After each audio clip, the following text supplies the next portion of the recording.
The way you set up and execute a split squat determines whether it is more quad or glute focused. This is a glute biased Bulgarian split squat where the back of the foot is elevated and it emphasizes the glute max, the largest of the three glute muscles. It trains the glute max in its lengthened position bias, meaning it's hardest at the bottom when the glutes are the most stretched. Because this is still a squat-based movement, it is normal to still feel your quads working.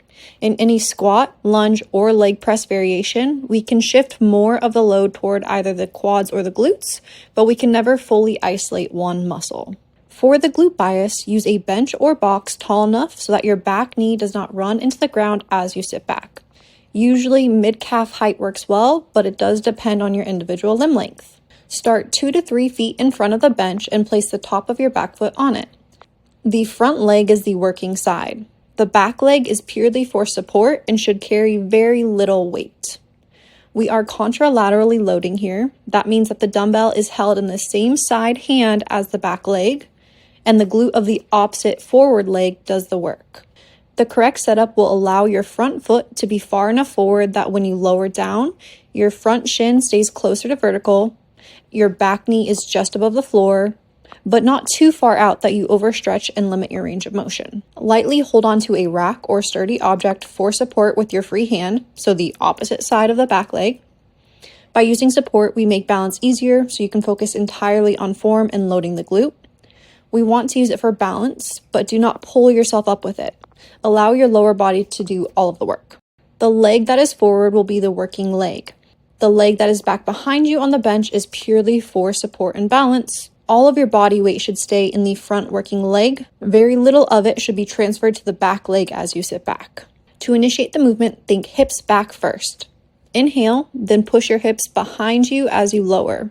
Allow your torso to naturally lean forward to allow greater glute stretch. This is how we create the glute bias. We drive the hips back with a slight forward lean, then allow a light knee bend. Both knees will bend, but the focus is on hip flexion back, aka pushing those hips back to the box behind you and minimizing the angle between the belly and the torso.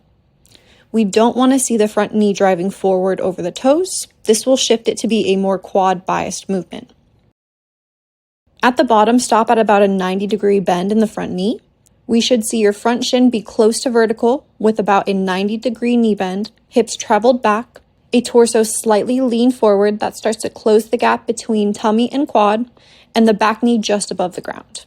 Traveling more and sitting deeper than the 90-degree bend shifts more of the load onto the quads and takes away from the glute bias. The movement feels heaviest here at the bottom, lengthened position.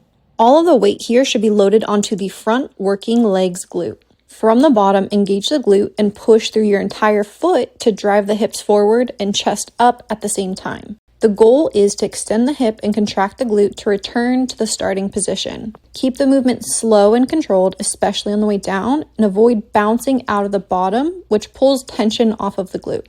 At the top, tension on the glute is minimal, so squeezing hard at the top has little value.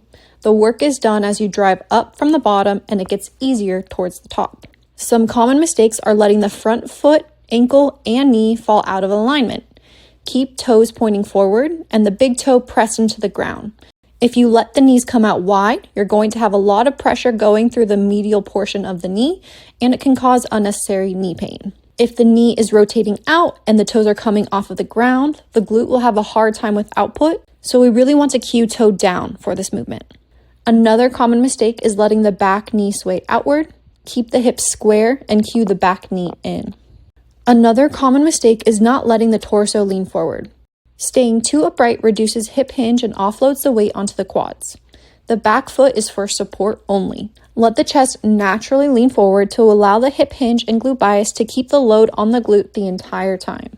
And lastly, you want to avoid using momentum to bounce out of the bottom. Always control tempo to maintain tension on the glute.